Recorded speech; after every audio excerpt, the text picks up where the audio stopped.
আসসালামু আলাইকুম dear audience. আমি আজকে সুদূর কক্সবাজারে হিমছড়ি সমুদ্র বিচে এখানে এসেছি। তো একটু এক্সারসাইজ করছি, হাঁটছি।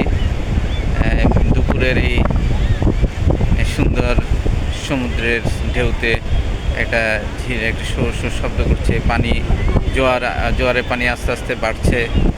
তো একটা বিষয় আপনাদের শেয়ার করব আমি, যে এক্সারসাইজ কি করে মানুষের ইনফার্টিলিটি বা টেস্টোস্টেরন লেভেলে সহযোগিতা করে।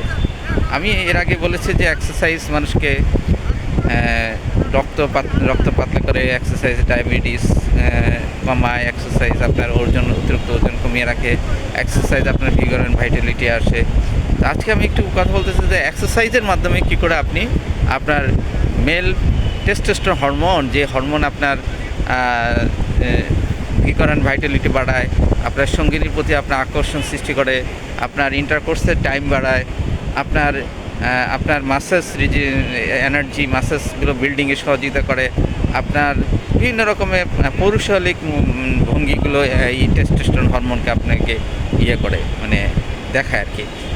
আপনি যখন হাঁটেন, নিয়মিত এক্সারসাইজ করেন, তখন আপনার শরীরের ব্রেইনের যে হাইপোথ্যালামাস অংশ আছে, এই হাইপোথ্যালামাস অংশ তো উদ্দীপ্ত হয়, সার্কুলেশন বিষয়। তো হাইপোথ্যালামাস আপনার পিটুইটারি গ্রন্থি থেকে একটা লিউটিনাইজিং হরমোন নামক একটি হরমোনকে নিঃসরণ করে।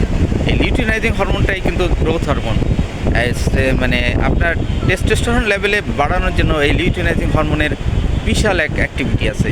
এই লিউটিনাইজিং হরমোন যখন আপনার পিটুইটারি থেকে বের হয়, তখনই সে কী করে, আপনার ব্লাডে চলে যায়। সে আপনার টেস্টিসকে এক্সাইটেড করে, আপনার টেস্টোস্টেরন লেভেলকে ইনডিসে সহযোগিতা করে। যখনই আপনার টেস্টোস্টেরন লেভেল ইনডিসে সহযোগিতা করবে, এবং তখন টেস্টিস থেকে আপনার ম্যাচিউরড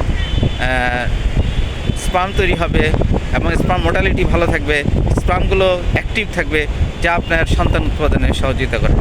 আরেকটা হলো, টেস্টোস্টেরন লেভেল যদি আপনার পর্যাপ্ত থাকে, তখন সেটা কি করবে, আপনার স্ট্রেংথ বাড়াবে, আপনার পুরুষাঙ্গের ব্লাড সার্কুলেশন সে করবে, এবং আপনাকে দীর্ঘক্ষণ অ্যাক্টিভ রাখবে। আসুন আমরা নিয়মিত ব্যায়াম করি, এক্সারসাইজ করি, টেস্টোস্টেরন লেভেল বাড়াই। মেকানিজম তো আমি বললামই। আরেকটা ভিডিও নিয়ে আরেকদিন আসবো। তাহলে ব্যায়াম হলো জীবনের সব কিছু। নিজেকে অ্যাক্টিভ রাখতে হলে মুভমেন্ট করুন। ধন্যবাদ। আসসালামু আলাইকুম রহমতুল্লাহ।